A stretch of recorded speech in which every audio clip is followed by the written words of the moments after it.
So let's talk about something really important. Is your loyalty to your company actually costing you a fortune?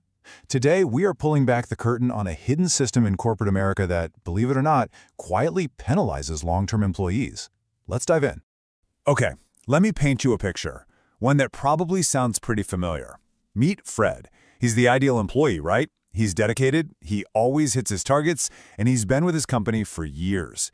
He just walked out of his annual review with a 3% raise, and you know what? He's walking back to his desk feeling pretty good, like he's done everything right. But now, let's meet Peter. Peter used to be Fred's colleague. They started in the exact same role at the exact same time. But Peter made a totally different choice.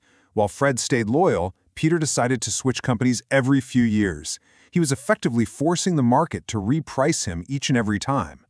And the result of that one single difference in their strategies? Well, today, Peter earns a staggering 41% more than Fred. I mean, just think about that. That is not a small gap. That is a life-changing amount of money that Fred has left on the table.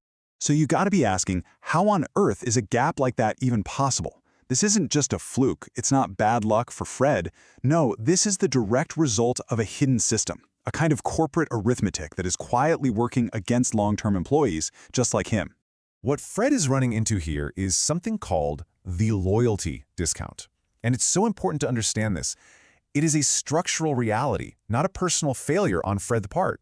It's this phenomenon where those internal raises you get for sticking around, well, they just don't keep up with what the open market is willing to pay for your skills right now. So, in effect, the system is actually penalizing you for your loyalty.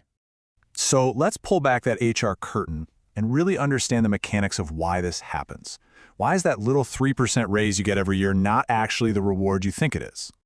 Okay, this is the part that might sting a little. That raise you get, it's not really a reflection of your value or how hard you worked. It's a calculated test. The company's basically asking itself, what is the absolute minimum we can offer this person to keep them from walking out the door? They're making a bet that you don't actually know what you're worth on the open market. And this whole test, it doesn't just happen in a vacuum. It operates within this rigid framework that starts with something called a compensation band. Think of it as an internal salary range. It has a clear floor and a ceiling, and HR assigns one to every single role. And its main purpose isn't to pay you fairly.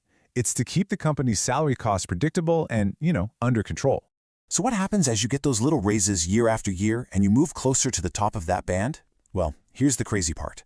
Your manager stops seeing your performance and starts seeing this internal metric, a comp ratio, that's getting maxed out. At that point, the system literally gives up on you. It's decided you are fully compensated based on its own internal math, and it doesn't care what another company might be willing to pay you. So you might be wondering, how do they get away with this? How does this whole system keep running year after year? Well, it all hinges on a fundamental imbalance of information between you and your employer. And this table, wow, it just lays it all out perfectly. Look at their side of the table. Your manager knows the absolute ceiling of your pay band. They know exactly how much it would cost, in time and money, to replace you. They have all the latest market data they're using to lure in new people. And what do you have? Typically, you just know your current salary. This information gap, it's their single biggest advantage in any negotiation. So think about it. When that 3% raise comes across the table and you just nod and say, "Thank you," you are sending a very powerful signal. You're telling the company, my flight risk is zero. You have just confirmed their math. You've proven their calculation right, that they don't need to offer you a penny more to keep you right where you are. Okay, so that's the problem. It's a system that really isn't designed in your favor. So let's talk about how you fight back. How do you break out of this cycle and stop being a victim of this corporate arithmetic? The very first thing you have to get in your head is that an internal raise and an external job offer are like two completely different currencies.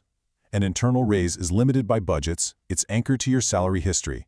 But an external offer? That's priced according to today's market demand. It is all about your value right now, not your value 5 years ago. So the most powerful way to close that loyalty gap is to force what's called a market pricing event. You need to create a moment where your value is reassessed against what the market, the real world, is willing to pay for you today.